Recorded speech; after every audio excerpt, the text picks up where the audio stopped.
Très chers amis, bonsoir à vous tous, en espérant que vous avez passé un très bon week-end. D'ailleurs, si vous étiez avec nous hier dans la présence de Dieu, c'est sûr que ce week-end a été véritablement béni. Mais nous continuons toujours dans cette marche à la recherche de l'amour, parce que tout le monde désire vivre l'amour véritable. Et c'est possible, c'est ce que nous disons toujours. Monique, bonsoir. Bonsoir Isaac, bonsoir à vous tous. L'amour véritable pour beaucoup de personnes n'existe pas. Il y a des personnes avec qui nous parlons et ce qu'on voit toujours, c'est que les personnes reviennent toujours sur ce qu'elles ont vécu dans le passé pour pouvoir justifier le fait que l'amour véritable n'existe pas. Mais nous savons qu'il existe en vérité.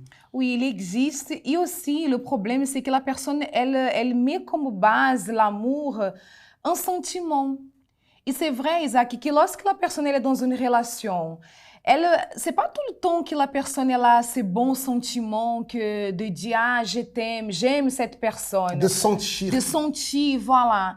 Mais quand la personne elle se voit devant par exemple un sentiment de colère ou que l'autre a fait quelque chose qu'elle n'a pas apprécié. Et la personne, parfois, quand elle finit cette relation, elle s'attache à ces choses-là. Donc, la personne, elle voit l'amour seulement comme un sentiment. Et on voit que l'amour véritable, ça va au-delà. Bien sûr, quand on aime quelqu'un, il y a le sentiment. Ça, c'est évident. Quand je t'ai vu, quand je t'ai connu, tout de suite, il y a eu ce sentiment qui a commencé à développer. Mais l'amour, il n'est pas... La base de l'amour, c'est pas que le sentiment. D'ailleurs, on comprendra ça plus en détail tout à l'heure, même souvent lorsqu'on parle au sujet de l'amour de Dieu. Vous savez que les vies sont restaurées et peuvent... C'est ce qu'on dit, l'amour véritable est possible. Mais avant, comme tu as dit, il faut que la personne soit débarrassée, qu'elle élimine tous ces traumatismes et toutes ces choses du passé. D'ailleurs, jeudi, dans la thérapie de l'amour, lorsque nous étions en train d'avoir ce moment du combat, de la fin de la solitude, une parole que nous étions en train de lire, c'est justement celle-là, de ne plus se souvenir des événements passés, dans le sens de ces choses négatives, de ne plus considérer ce qui est ancien. Et comme tu disais, beaucoup de personnes aujourd'hui, elles ne croient pas dans l'amour véritable. C'est parce qu'elles s'accrochent encore à ces choses anciennes. Elles s'accrochent encore à ces choses qui les ont fait souffrir dans le passé. Et parce qu'elles sont encore à l'intérieur d'elles, la vérité c'est que parfois 1 an sont passés, 2 ans, voire 10 ans sont passés. Mais elles continuent à vivre comme si la chose était arrivée ce matin.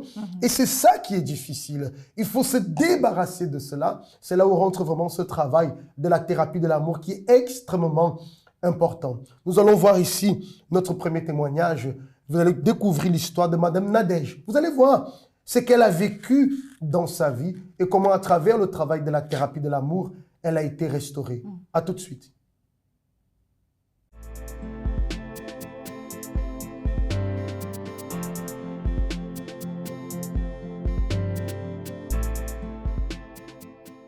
Bonsoir. Donc, la thérapie m'a apporté beaucoup parce que auparavant j'étais une femme battue et vraiment dans la trahison surtout et rejetée. Et face à la thérapie, ça m'a beaucoup appris à déjà me valoriser et guérir toutes mes blessures du passé. Maintenant, je me sens très bien. Maintenant, mon passé, c'est le passé et que maintenant, je peux vivre une vie heureuse. Voilà, c'est tout ce que je peux dire parce que auparavant, je fuyais les hommes, je ne voulais même plus parler avec. Et que là maintenant, avec ma guérison, je suis tranquille, je suis bien et je peux parler avec tout le monde maintenant. Voilà, je ne fuis plus. La thérapie, pour moi, c'est une éducation. C'est l'école. Pour moi, c'est l'école de vie. C'est déjà de vie, mais aussi pour guérir notre âme aussi. Moi, je le interprète comme ça parce que c'est ce que ça a fait pour moi.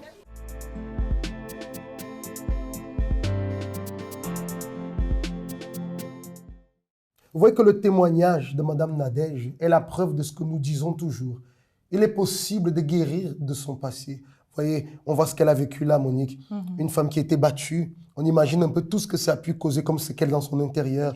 Trahie, rejetée. Et la conséquence de cela, c'est qu'elle fuyait.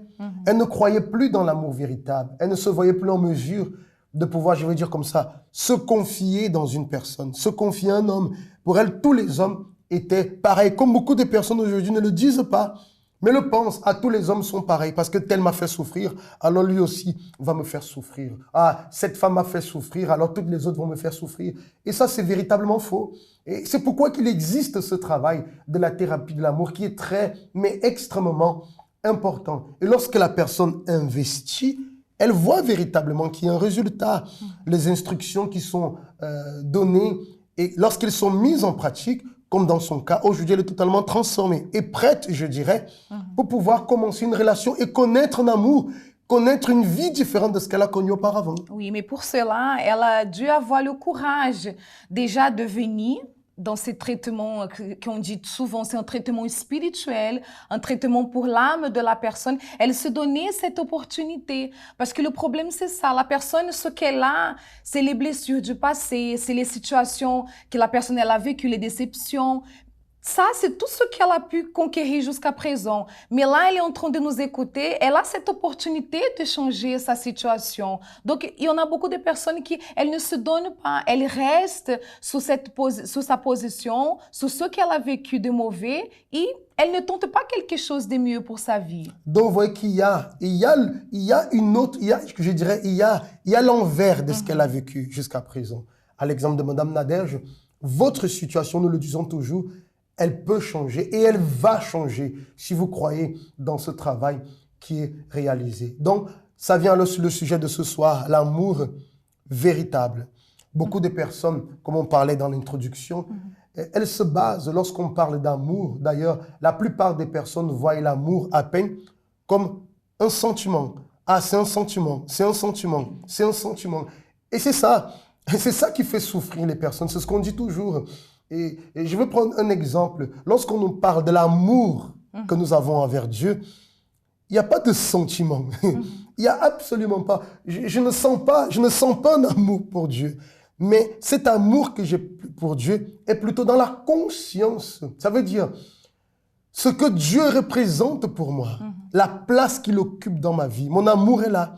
J'ai la conscience que Dieu est tout pour moi. Dieu est premier dans ma vie. Dieu passe avant toute chose. Ça, c'est l'amour pour Dieu. Et parce qu'il passe avant toute chose, alors naturellement, je fais ce qui lui est agréable. Je donne. Donc, c'est là la preuve de l'amour. Il n'y a pas de sentiment. Parce qu'un jour, on se sent bien, Monique. Un autre jour, il y a des matins, on s'élève, comme on dit, il y a des matins où on s'élève.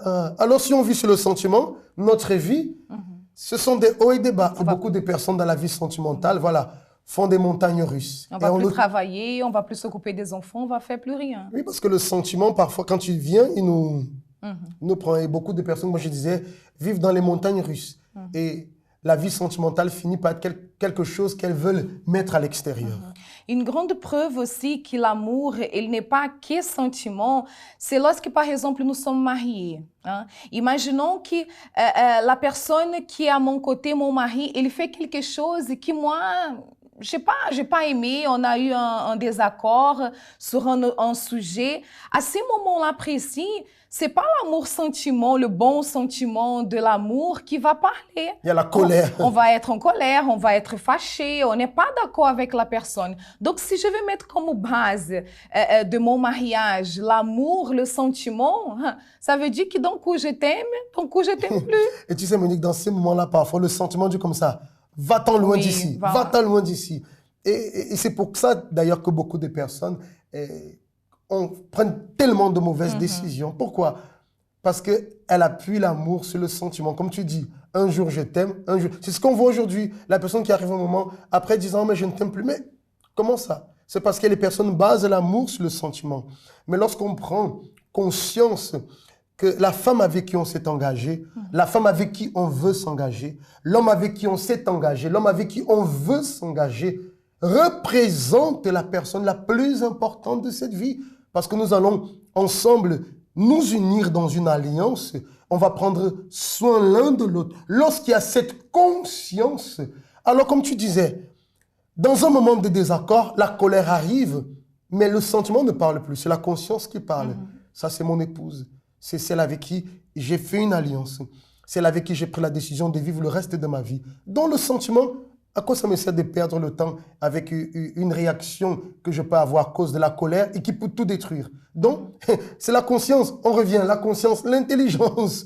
Donc, c'est aimer, mais avec intelligence. Parce que le sentiment, on ne peut pas toujours compter sur lui. Oui, combien sont les couples aussi qui vivent tout le temps en train de se disputer parce que la personne, elle veut avoir raison. Non, parce que c'est moi qui a raison. Et la personne, elle laisse le sentiment prendre, ces sentiments exactement de colère, de vouloir avoir raison, prendre le dessus. Et après le mariage, c'est des moments qui parfois la personne, elle pouvait vivre quelque chose de bien avec la personne, mais l'ambiance, si je peux dire comme ça reste tendu à cause de ces mauvais sentiments-là. Alors, c'est considérer, vous qui êtes mariés, vous voyez votre mari comme la personne la plus importante, la considération que vous devez avoir pour lui. Vous qui êtes mariés, voyez votre épouse comme la personne la plus importante.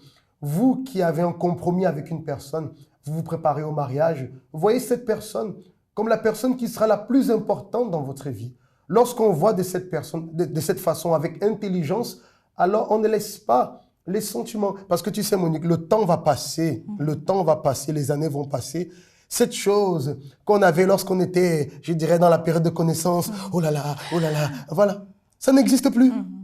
Ça peut arriver, mais ça n'existe plus. Alors, qu'est-ce qui nous maintient? C'est la conscience. Et tu sais qu'il y a des personnes qui arrivent à ce moment, elles ne sentent plus cette chose-là. Et elle pense que l'amour est fini. Elle pense que l'amour est fini. Elle dit, mais c'est bizarre, je ne sens plus. Et c'est ça le grand danger. Et tu sais, j'étais en train de penser ici. C'est justement dans les moments, par exemple, de désaccord et qu'on a envie de, par exemple, ne pas rester à côté de la personne ou parler des choses qui peuvent blesser. Voilà, qui peuvent blesser. Et quand moi, je décide à l'intérieur de moi, non, je ne vais pas parler ça. Je ne vais pas agir comme ça. Je n'ai pas envie, par exemple, de parler en ces moments, mais c'est là où je vais choisir de parler correctement. C'est là où je vais choisir d'être à côté de la personne. Là, c'est le sentiment de l'amour. Exactement, ça c'est l'amour. Là, voilà. c'est l'amour. Là, c'est l'amour l'amour véritable. Là, c'est l'amour. Et il se connaît dans les situations. L'amour intelligent, contraire de ce qu'on apprend. Pourquoi? Parce qu'on cherche à faire du bien à l'autre personne, comme on a déjà parlé. Aimer l'autre personne, c'est faire à l'autre personne ce qui va faire en sorte qu'elle soit bien. Donc ça, c'est le véritable amour. Et tout le monde peut vivre ce véritable amour. Il suffit juste d'en prendre la décision. On marque une courte pause, le temps d'un spot, on revient déjà pour la conclusion. Thérapie de l'amour. Venez chaque jeudi assister à une conférence exceptionnelle. Le rendez-vous à ne pas manquer. Le seul endroit où vous connaîtrez ce qu'est l'amour intelligent.